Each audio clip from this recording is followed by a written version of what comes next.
Hello and welcome to episode 10 of Sports Sphere. Tole here today. Thank you so much for joining us. Really looking forward to this one. Let's get into it. We've got NHL conference finals reviews to talk about. Let's start off in the Eastern Conference. The Hurricanes advanced to the Stanley Cup Final after a dominant Game 5 win over the Canadiens. The Canadiens' dream of adding a 25th Stanley Cup banner this spring has come to a screeching halt. The Carolina Hurricanes dismantled Montreal to take the Eastern Conference Final 4-1 on Friday night. The Canadiens took the best-of-7 series opener 6-2 in Raleigh, North Carolina before the top-seeded Hurricanes snapped back to life, coming off an 11-day break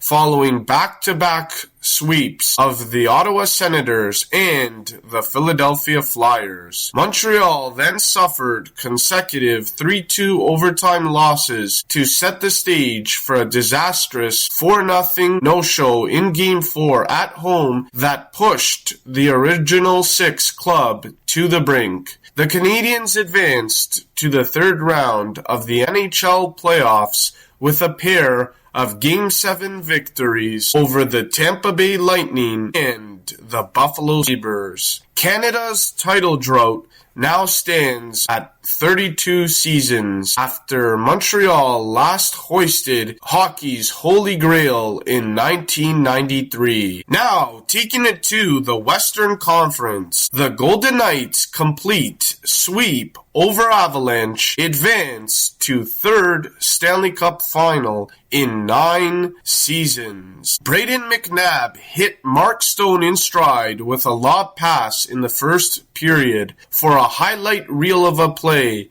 but it was the gritty work of the Golden Knights defense that ultimately put Vegas in the Stanley Cup final. The Golden Knights limited the Avalanche's high-powered offense all series and then suffocated it Tuesday night. That defense, aided by goals from Stone and Cole Smith, led to a 2-1 victory and an unthinkable sweep of Colorado.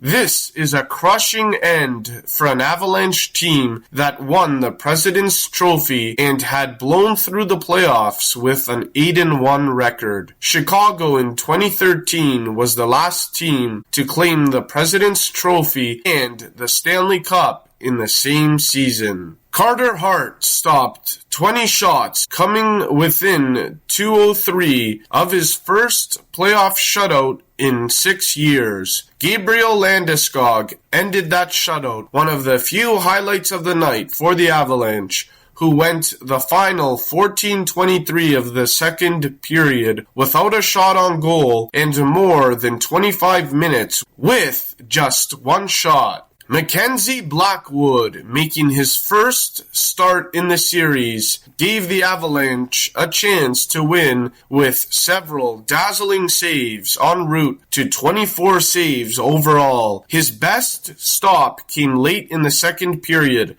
when he lunged to glove a power play shot from Pavel Dorofeev. The journey to the final isn't quite the Cinderella story of the Golden Knights' first team that made the Stanley Cup final in 2018 before losing in 5 games to Washington, but Vegas's voyage to this point was far from expected.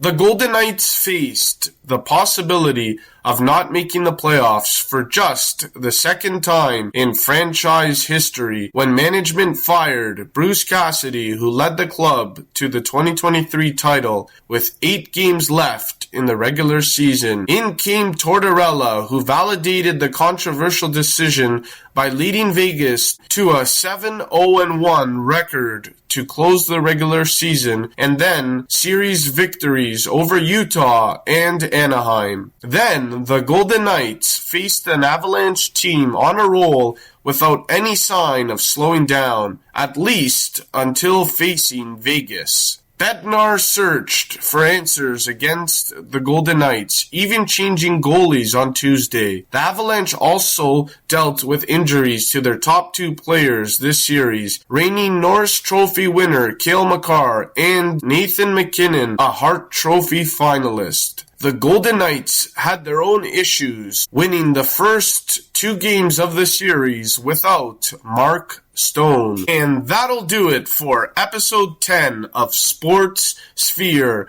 Tole Kakletris here today. Thank you so much for joining us. We really enjoyed this one. We're looking forward to the next one. Take care, everyone. We'll see you next time.